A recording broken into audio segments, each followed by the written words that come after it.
guys know where you are on Expert Talk with who? Me, Tigo. And you know I love bringing you experts from all over the world that do all kinds of really cool stuff. And today you want to sit down. Today you want to know, you know what? Take a second, get a notepad, get a pen, because today we've got Peggy McColl on the show. And when she comes on, baby, we're going to talk about, oh, you want to be an author? She's got that answer. You planning on working on the internet and being an internet marketer? She's mastered that. This is a woman who had 19, I didn't stutter, 19 books published and has helped who knows how many others do the same thing. So if you're thinking about it, or if you're not like I was, and now I'm thinking about it, you want to sit right there. We'll be right back.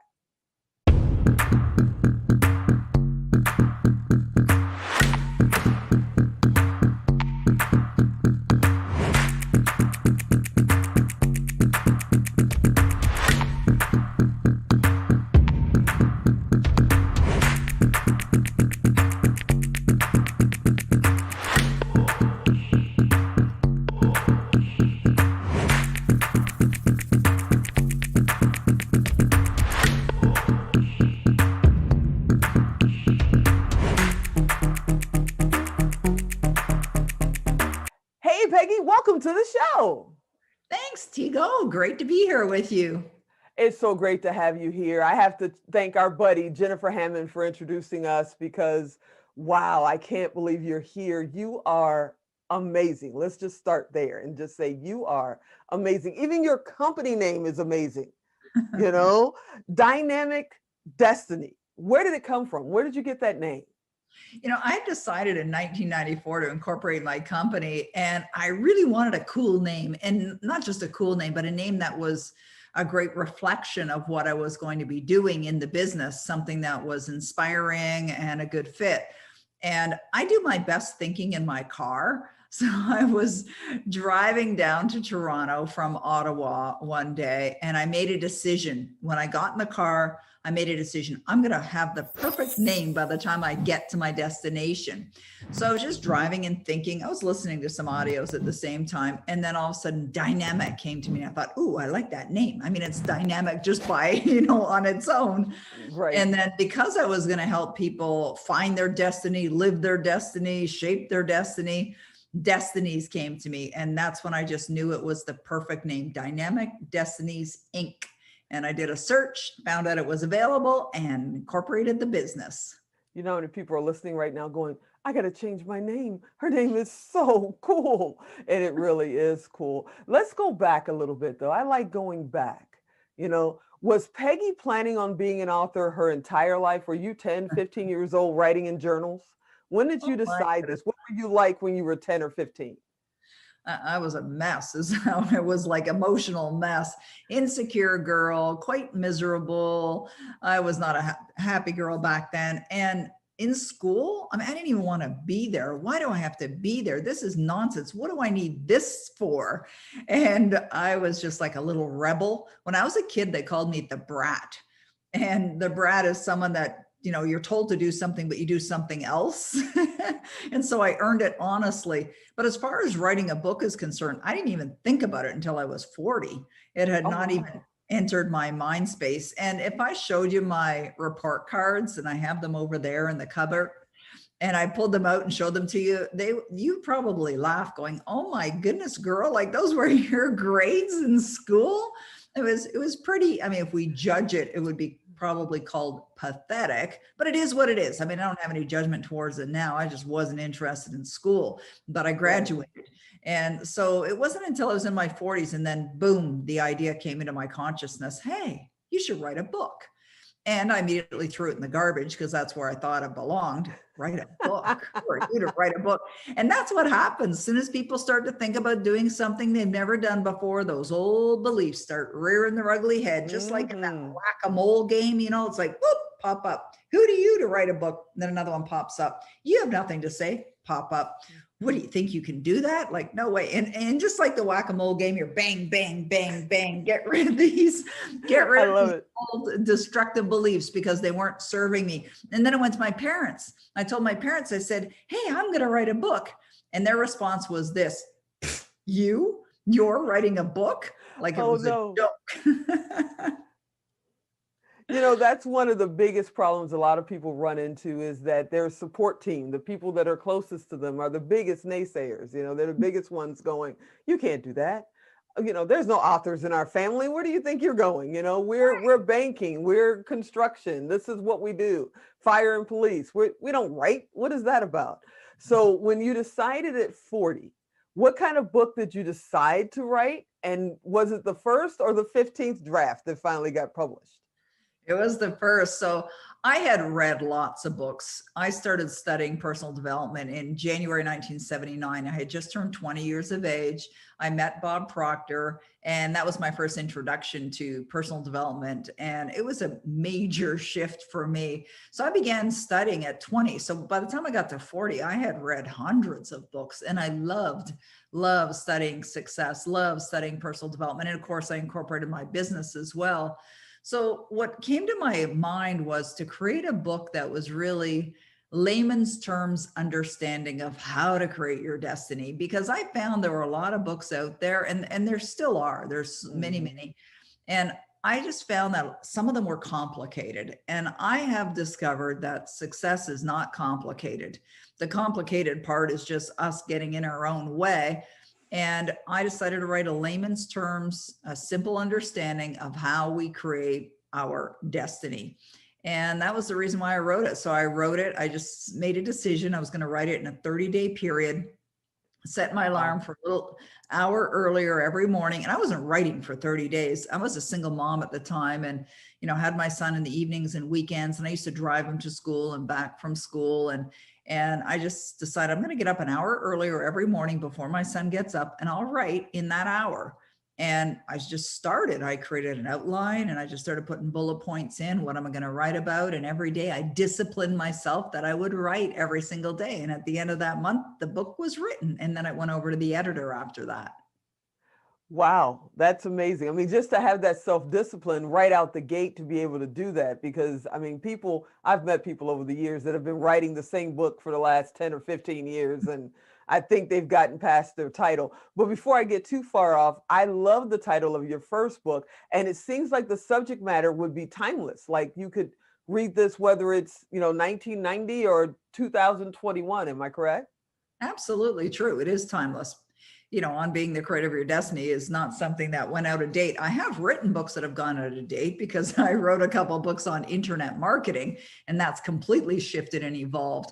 So I have 2 books that are really out of date, but pretty much all the other content is written timeless in the same type of way, in a way that is easy to understand no matter what time it is or when it is in this world. You've, like I mentioned in the open, 19 books. You've helped a lot of people publish their books. How do you decide it's time to do a new one?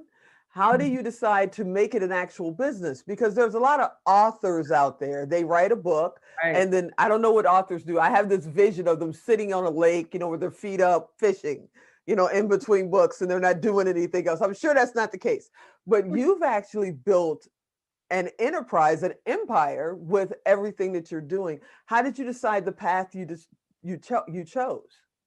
That's such a great question. When I wrote my first book, I was in a place called ignorance.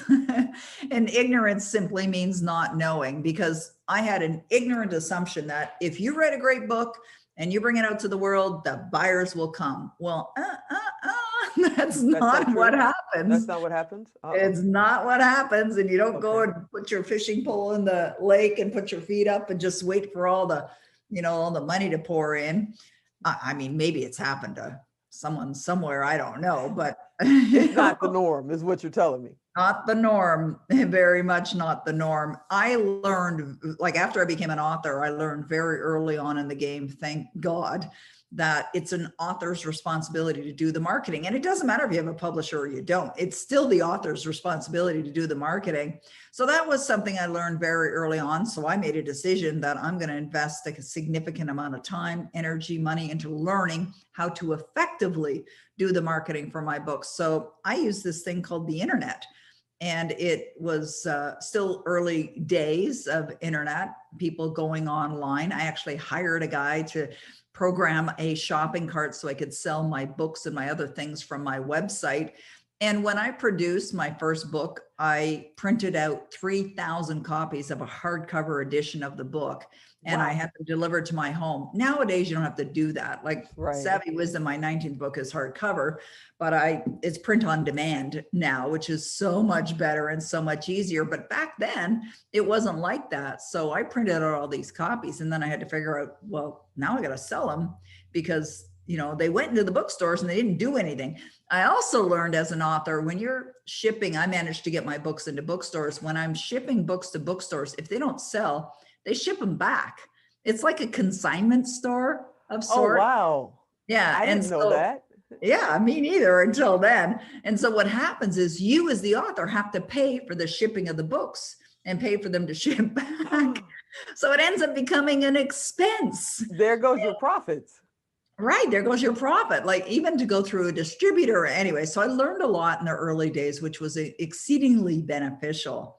And I actually wrote, self-published, and released 3 books in 11 months. So when I released my first book in March, I released another book in November that year, and I released my 3rd book in February. So within 11 months, I released 3 books and sold them all off my website. And that was really, Tigo, that was a very eye-opening experience for 2 reasons. One, I learned how to effectively sell my books from the comfort of my home.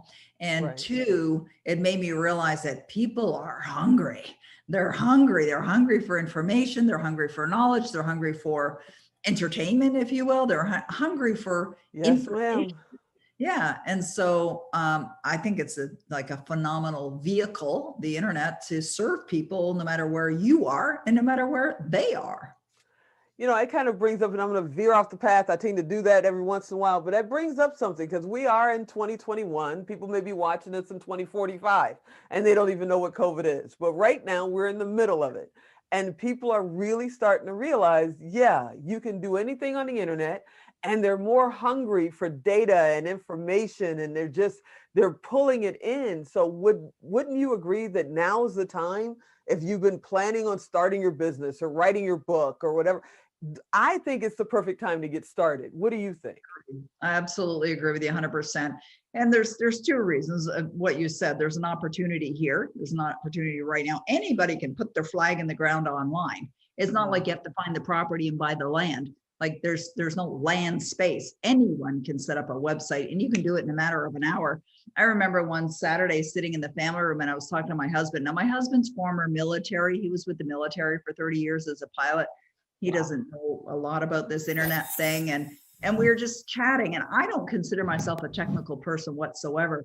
But he said to me, he says, is it possible to set up a website in as little as an hour? I said, sure, let me show you. And like, boom, boom, registered domain name. And I've done this before with my clients, like showing them just how easy it is to take an idea and implement it and launch something. I did that one day when I had a group of women that were in one of my mastermind groups, and they were in my home, and they were here for 2 days. It was 2 days of strategic planning on their projects. And so one day they had asked me, they said, well, is it possible to just set up a program and start launching it and market it like all in one day and start earning money? I said, yeah. I said, do you want me to show you? And they said, absolutely. So I took my computer and I plugged it into the television that was behind me on the wall, and they watched. And I told them what I was doing. They watched as I did that, and I launched a program online, and I started selling it, and sales were coming in my inbox, sales. And they could see, just how anyone can do it. My belief is that if you can fog a mirror, you can set yourself up as an author or online. That's pretty much the prerequisite for it. If you can fog a mirror, I love that. I love that. Now, we have to talk about something, because I know people's ears are going, what? She did what? She did what? A lot of people get caught in perfection. You know, it's got to be perfect. It's not just right. The cart's not just right.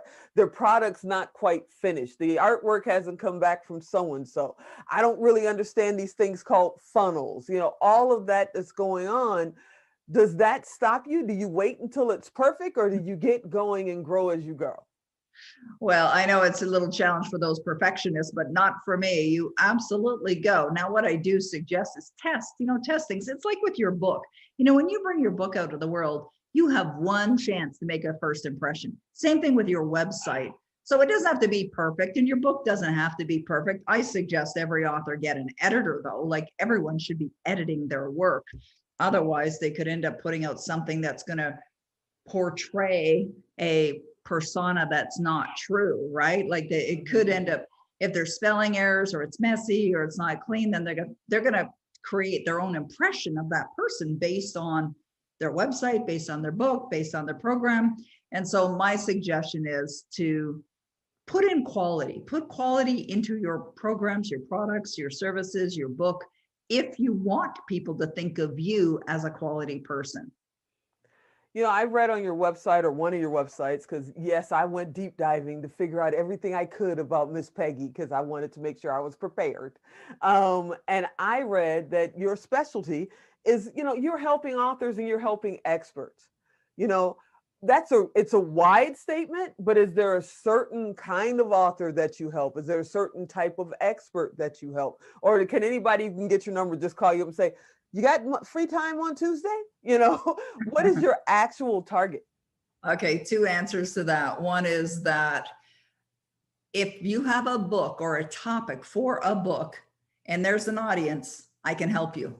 So wow. That pretty much means any book. And then as far as an expert or wanting to be an expert, doesn't even matter. If you want to sell bananas, I can help you. So the thing that I've learned over the years that I've been involved in internet marketing is that, it's relatively simple. There's a lot of common sense that's involved. But if we go back in time, even before the World Wide Web, I've had different roles over my career. I was a national marketing manager at one point. I was a vice president of corporate development. I've had sales jobs. I've been in customer service. I've been a trainer and instructor. So I've carried a variety of roles. Like, the fundamentals of business and being of service to others will never change, right? You got to find, where's the issue, where's the problem, and solve it. Solve it better than anybody else. So what problems can you solve? Like, I solve the problem of people don't know what to write, don't know how to write. I mean, there's so many different ways of writing books. And as you know, 19 books later, I didn't write many of them. And you don't have to. Wait a minute. What? No, I didn't write them. Well, I had hired ghostwriters.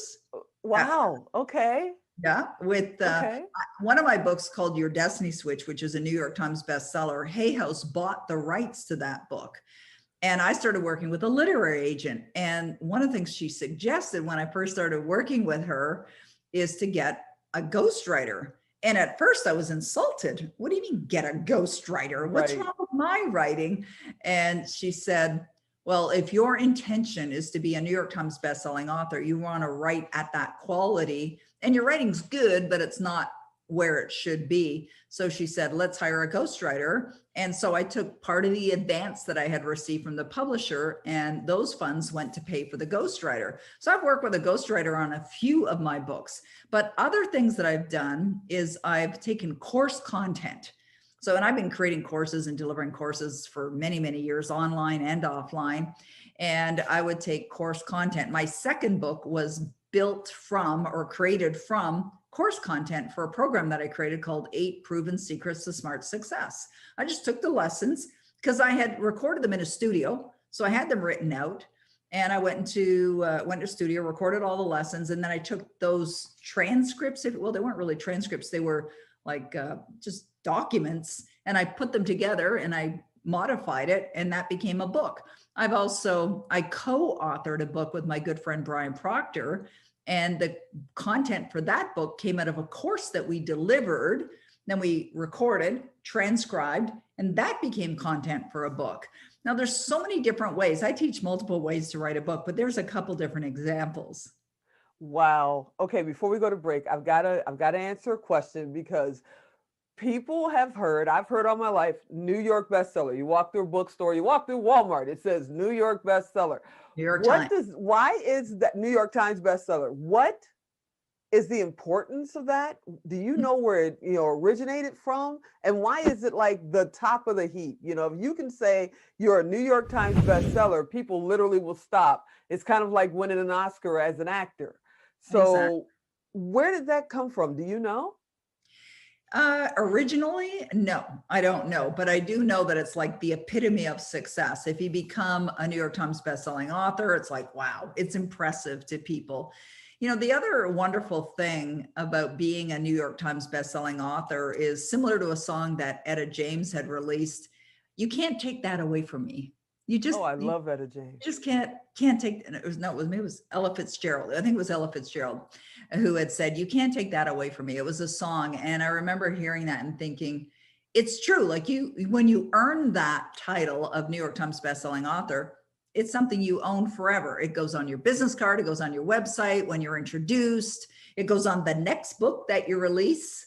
And, right on as it says on Savvy Wisdom, New York Times bestselling author, Peggy McColl. Not all my books are New York Times bestsellers because I haven't released all of them online. My first 3 books I sold from my website.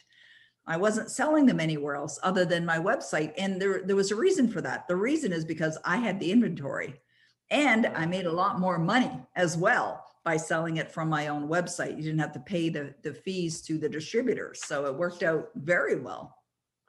Well, we're going to take a quick break. And when we come back, we're going to talk about, Savvy Wisdom, because we haven't even touched that really, and talk about your current project, what's coming up next. And I'm sure I've got a few questions that people are going, wait a minute, she's talking to me. How do I do this? So sit right there. We'll be right back.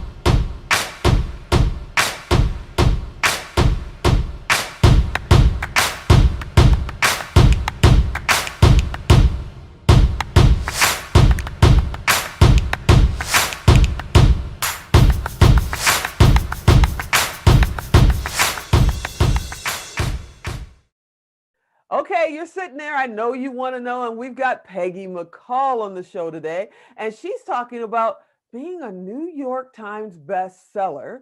That's one thing that she does. But she is a true entrepreneur who believes in helping other entrepreneurs. So, Peggy, before we left, you kind of picked up your book and you showed it to us, a little sneak peek of it. It came across the screen. There it is. Okay, let's talk about your current book. What's it all about? I read something about possible screenplay. I mean, come on, talk to me. Yeah, so this book to me is like a miracle. And the reason is in 2020, I had created a program that I was delivering online for people to experience quantum leaps in their life, quantum leaps in their results.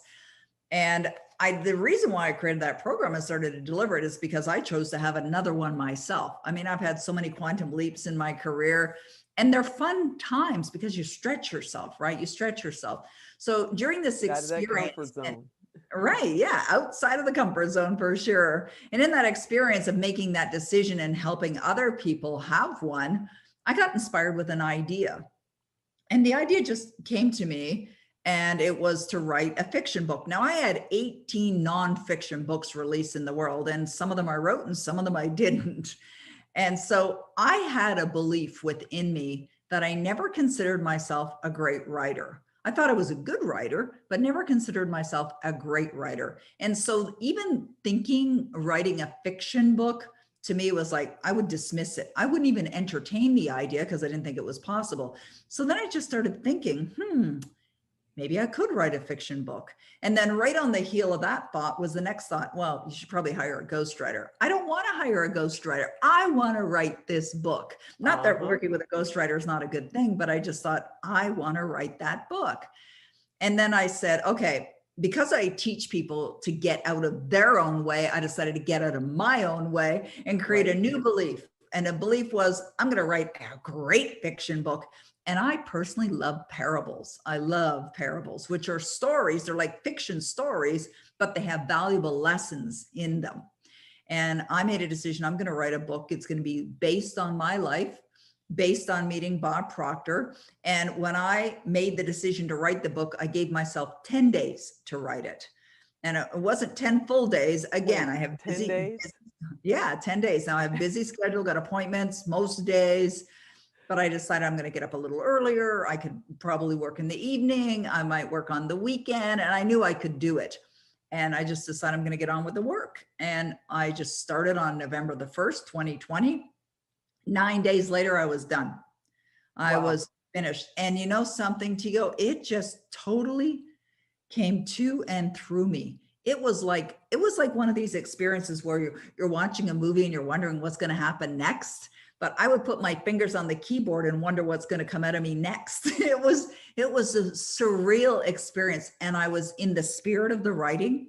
I made a decision to have fun with it. I wanted the story to be really engaging. Like, I've had people tell me that they've read the book multiple times, like multiple times. I had one of my clients buy 100 copies and give them away.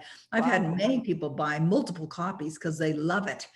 And so I had written that book in 10 days. Now, Savvy, and I didn't even know what it was going to be called when I started. I had no idea what this book would be called. And Savvy is a character in the book. It's a main character that Sophie, that's me, based on my life. Sophie meets this gentleman named Savvy, and he guides her throughout this part in her life in this book. It's about a 5-year time frame that he's giving her wisdom that completely transforms her life. Because when Savvy meets Sophie, she's sitting on a park bench and she's inconsolable. And because she's there to kill herself, she went there because she has no will to live. She does not want to live. That was me when I was a teenager. And so in the book, Savvy hands Sophie a handkerchief. She doesn't even know he's on the bench beside her. And all of a sudden she's crying, she's inconsolable. And all of a sudden she sees this handkerchief come toward her, and she grabs it because her nose is running and her tears and everything. She grabs it and she looks at it, and it has this embroidery on it that says, "If you want your life to change, you must change." And that was a value. That was the start of her meeting Savvy. But here's where it gets really fascinating. I had finished the book except for the final letter from Savvy to Sophie. Okay. And so it was the 10th day. So in 9 days, I finished everything else except this final letter from Savvy to Sophie. And I came into my office, turned on my laptop, fingers poised, ready to write the final letter. And all of a sudden I got inspired with an idea. And that idea was to contact Bob Proctor and ask him to write the final letter from Savvy to Sophie, because the book was based on the wisdom that I've learned from him from 40 plus years of studying. And so I emailed him. It was 10:30 in the morning. And I emailed him and I told him, this is what I've been doing. And Bob and I are friends. We actually ran a business together for a few years as well. I speak at all of his events. So I emailed Bob and I said, "Hey, Bob, this is what's happened. I wrote this parable.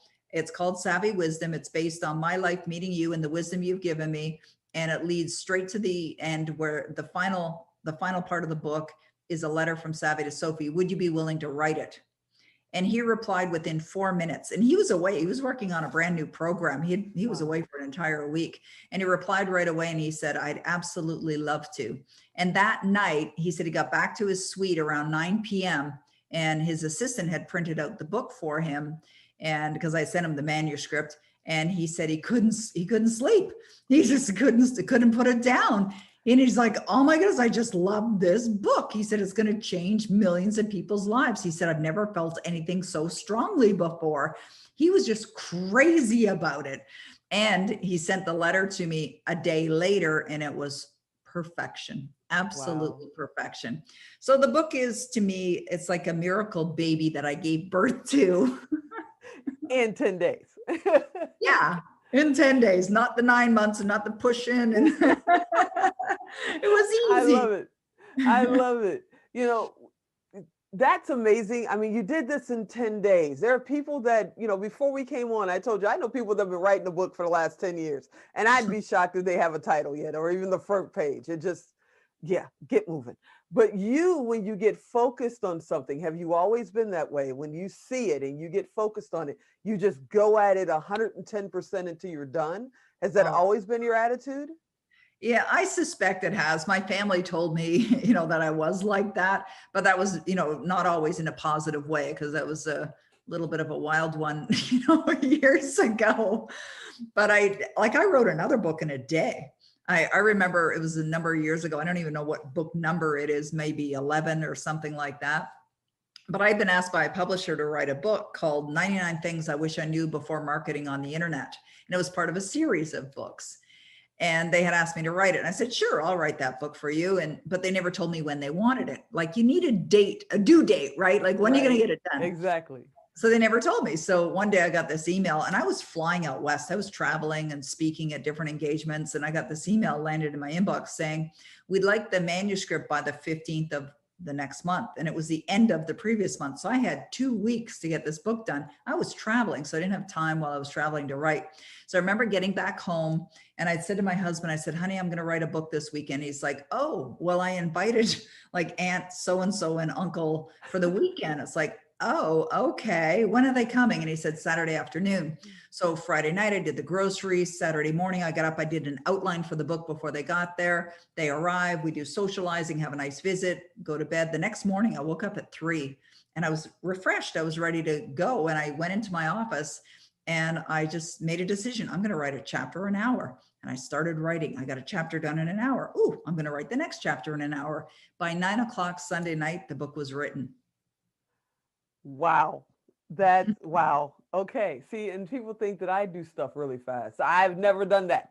I've never written a book, but thanks to Miss Peggy, I'm about to, or at least Yay. get a ghostwriter to do it for me, because no. When I look back and I'm looking at the conversation that we're in the middle of right now, and I'm thinking savvy wisdom, you said this is the first book that you've written like this. Will there be others that come after Oh, this? yeah. Have you got the bug now? Okay, Ooh, there's that. I have goosebumps. She has goosebumps. Okay. Well, you mentioned the bug. The interesting thing is, when I wrote my first book, I wasn't thinking, oh, I'm going to write more books. Not at all. But there is a bug. There is something that happens. And I see it with my author clients as well. They get the bug. And so after I wrote my first one, and then I made a decision to write a second one and a third one, well, the rest is history, as you know. But after writing Savvy Wisdom, and I'm so in love with this book. I know that might even sound weird coming from an author, but mostly because it is based on my life. It's based on my story and what I've learned from the wonderful Bob Proctor, which did transform my life in every way. But it's the response that I'm getting from the marketplace, from the readers. That's like, they're going goo goo gaga. It's people are crazy about this book. It's changing lives. And it's a book that's attractive to men, women, boys, and girls. Like, I can't tell you how many people have told me that their teenagers or their kids are reading this book and loving it. And it's going throughout the family. I have one client, he has 4 kids. Every one of them is reading it, and they're fighting over it. He had to order more copies because Wow. they all wanted it. So, that's like my purpose here on this planet is to make a positive contribution to the lives of millions. And there's a variety of ways that we can do it. And I've helped many wonderful people as well. Wayne Dyer was a client of mine, Greg Braden, Debbie Ford, Marianne Williamson, Neil Donna Walsh. Like, I helped them all, Dean Graziosi. I've helped so many people, get their books out to the world as well. And so I believe all of that work, all of that effort is part of my purpose in life, to make a positive contribution. But I really, truly believe Savvy Wisdom is going to make its mark. So I've started the not next version, but like More Savvy Wisdom. For now, it's got a working title of More Savvy Wisdom. But I'm focusing right now on this baby. I got to get it out in the world in a bigger and a grander way, and then we'll get to the next one after this one is enjoying more limelight. I've been a Bob Proctor fan for years and years and years. So every time you say the name, my ears go, ooh, because I have been a fan for years. But I want to talk about, you did this in November of 2020, if I'm correct. You wrote Savvy Wisdom. People are sitting around, literally sitting still, waiting for COVID to pass. I'm going to do this. I'm going to do that. Why did you not wait? Why was that timing perfect? Or do you just follow your heart? Oh, totally follow my heart. Absolutely. I was intuitively guided to do this. And, COVID, when COVID began, I remember at first thinking, oh, what does this really mean? I mean, pandemic, Mhm. the last time there was one was 1917. I didn't know what to expect, but felt eternally grateful for having an online business because this became booming, like a booming business. But slow down, not and a chance. I've been busier than I've ever been. You can ask my husband. The only thing that's different since COVID, and whether they're listening to it now or 2045, is I haven't been traveling, which has been great. But in my entire adult life, I traveled all the time. Even in my career, when I worked for other companies, I was traveling all the time. So this has Mhm. been the most unique experience to not travel for an entire year. And I have loved it. Now I'll travel again, but I've really loved being home. It's been wonderful. So, who is your perfect customer? Who's your perfect client? There's somebody out there right now that's waving their hand to the screen like you can see them saying, I want to work with you. I've got a book idea. I'm in the middle of writing it. I got to get to you. And there's somebody who's an entrepreneur going, she's speaking my language. How do I get in her classes and her programs? Who's your perfect client? And how would they get in touch with you? How would they, join your programs or order 100 copies of your book? I love that. My perfect client is someone that has desire and is willing to do the work. Because I give them the best guidance that I have from what I've created in my own life and in my own business. But it is up to them to implement. But desire will be the fuel, to keep you going while you're pursuing your dream. And I am so blessed. I have the most amazing clients. To me, they're family. Like they really are. When I have calls with my clients, it's just like getting together, like a family reunion, if you will. And so I feel very, very blessed to serve people that are appreciative, people that are kind-hearted, people that are honest, ethical. They're my kind of people because that's the way I am. And anyone can find me. I mean, it's so easy, right? PeggyMcColl.com, MCCOLL.com, PEGGY. It's so easy. And everything's on my website, contact information, everything that I have, everything that I offer, my social media sites, all right there at PeggyMcColl.com. Awesome.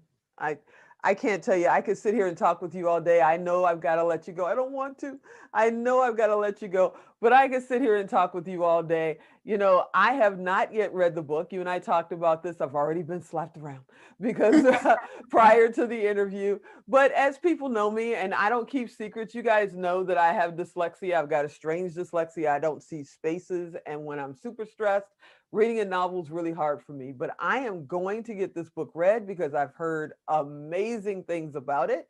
And now sitting here talking with you, I definitely have to because I want you to come back, I hope, and we can do a Q&A, we can answer some fan For questions, sure. do that kind of thing. So I've got to have that book read because I can't have that look when she comes back and what do you mean you haven't read it yet? I will have it read. I've heard amazing things. I want to thank you so much, Miss Peggy, for spending time with us, spending time and sharing your wisdom. Just a little bit of it. Hopefully, you'll come back and share a little bit more. And Sure. I truly appreciate you.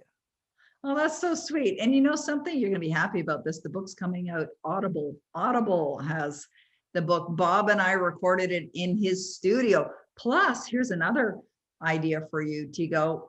If you like, you can have me and Bob back and we can talk about savvy wisdom because I'm doing interviews with him as well. Don't tease me. Are you serious? I'm Absolutely. I about can ready make to, that happen. if I wasn't connected by wire, I'd be dancing around in a circle right now. Oh I my can make goodness, that that would be happen. fantastic. Okay, you guys heard it here. As soon as we have the date, I'm gonna let you know. You know, as always, guys, I'm Tigo, and I bring these fantastic people for one reason, because you guys have dreams and hopes, but you also have fear. And you sit there and you talk yourselves out of what you can and can't do. And sometimes you find yourself a little lost.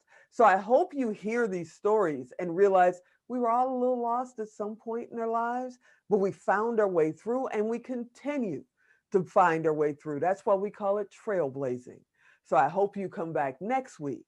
And I hope you watch this episode again because there were all kinds of little nuggets. And when you're ready, reach out, ready. Now, you know, Tigo, don't mess with me. Ready, reach out to Miss Peggy and tell her that you're ready to work with her. Don't have her call me talking about you reached out and you didn't have nothing ready yet. That's not how we do this. I'm Tigo, and I'll talk to you next time.